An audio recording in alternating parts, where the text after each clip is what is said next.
Colour. We see colour every day. Thousands of shades, hues and different saturations. Most of us, however, don't stop to think about it and give second thought to the importance colour has in our lives. You may not realise how important colour can be, or how much you were influenced by it when you see it.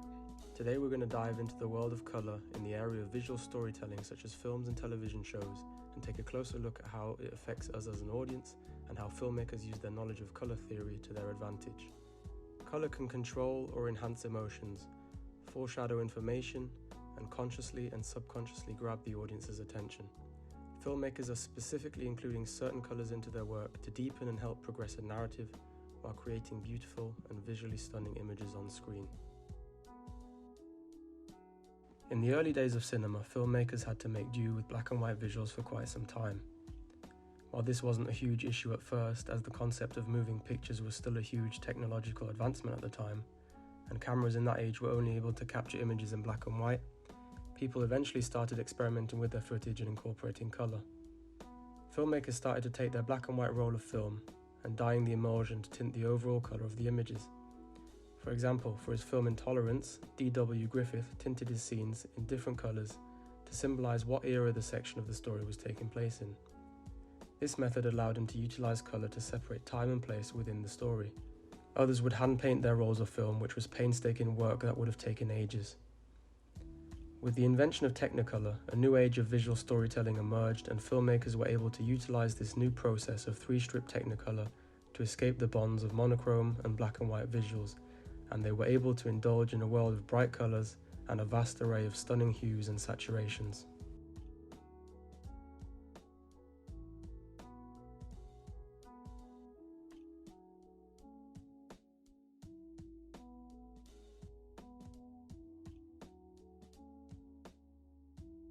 One of the many uses of colour within visual storytelling is the power of association.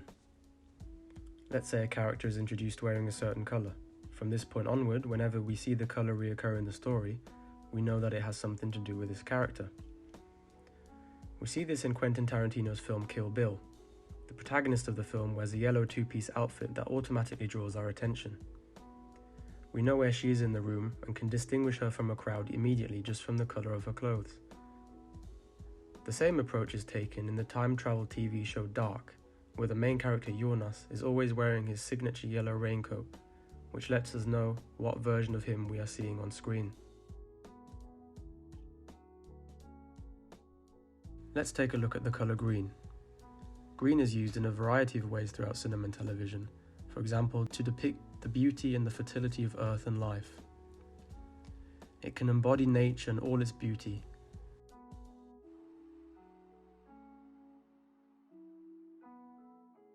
It can also show the harmony of a situation or an abundance of something. However, if we change the intended mood, green can become a visualization of sickness and toxicity. We have now gone from a feeling full of life and freshness to something poisonous and unhealthy. From a young age, we watch films that show their villains surrounded by a lime green. This lets us know that whoever we see on screen, whenever there's a large amount of green, represents evil and is the bad guy in the film. In Harry Potter, for example, the killing curse used by the antagonists is a green spell and lights up the screen with its flash when used. In the Matrix trilogy, the colour green is used to let us know when Neo is inside the Matrix. Green represents the program and the lines of code it consists of.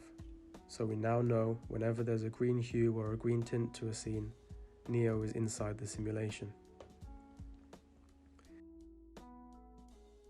However, when he wakes up and comes out of the Matrix, we are faced with a cold, darker blue and grey tones that symbolise the real world and how harsh and unforgiving this version of the future is. One of my favourite colours, and a definite impactful presence on screen, is the colour blue. Blue can be used in ways to depict solitude and the isolation from others. It can give us a feeling of peace and serenity. These calming tones separate us from the bright and flashy scenarios of the real world and show how impactful being alone can be.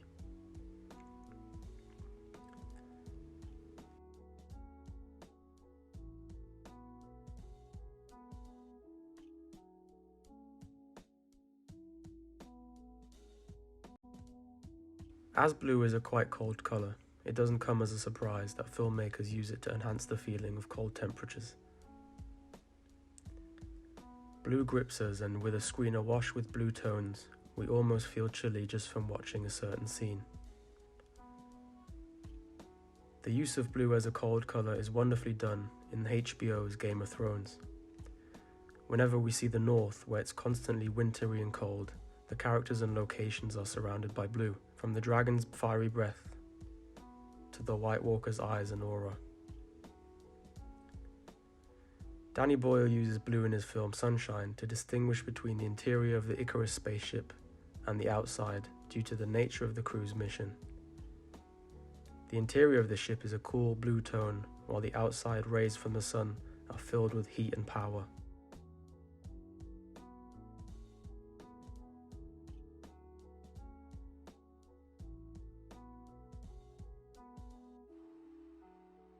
Colour can also show us what role a character plays within the story.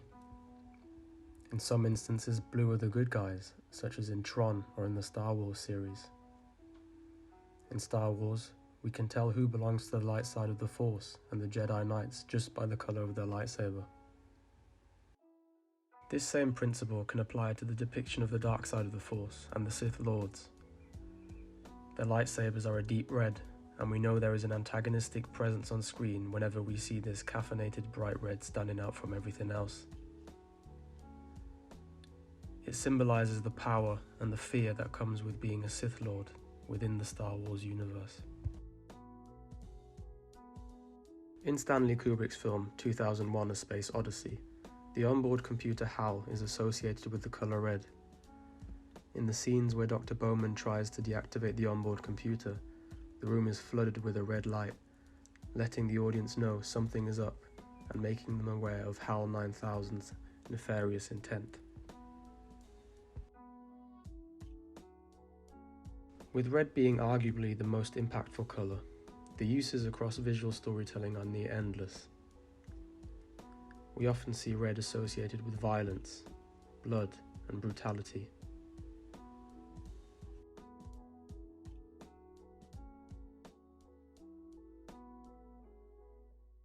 Alternatively, it's used to portray feelings of love, eroticism, seduction, and romance. This shows us the wide spectrum of emotion a colour can embody. Not only can the associative tendencies of colour be used to impact the audience, but also the use of transitional power to symbolise the change of atmosphere within a scene or even change in location.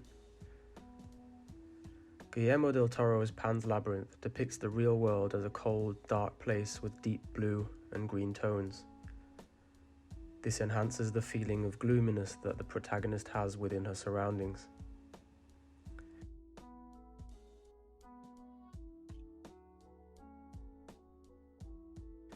Whenever she enters the other world, however, the colours warm up and the atmosphere and feel of the scenes change drastically.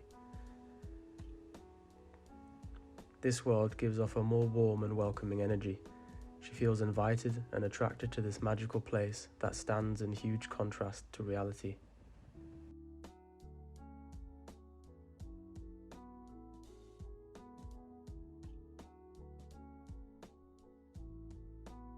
In the film Blade Runner 2049, the colour yellow is used to guide us through the film. Whenever Kay gets closer to uncovering the truth, a little more yellow is presented to us bit by bit. We see it in the beginning with the flower, with it becoming ever more present in the background, until finally, when he discovers the truth and meets Deckard, the screen is filled with yellow and orange. This signals his arrival and his realization of what's really happening.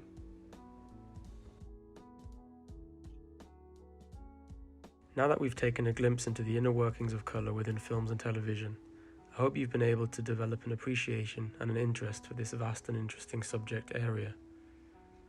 So the next time you turn on your TV or go to the cinema, think about what you've learned today and see if you notice the power colour has over you, and stop to think about the deeper meaning behind the choice of colour you see on screen.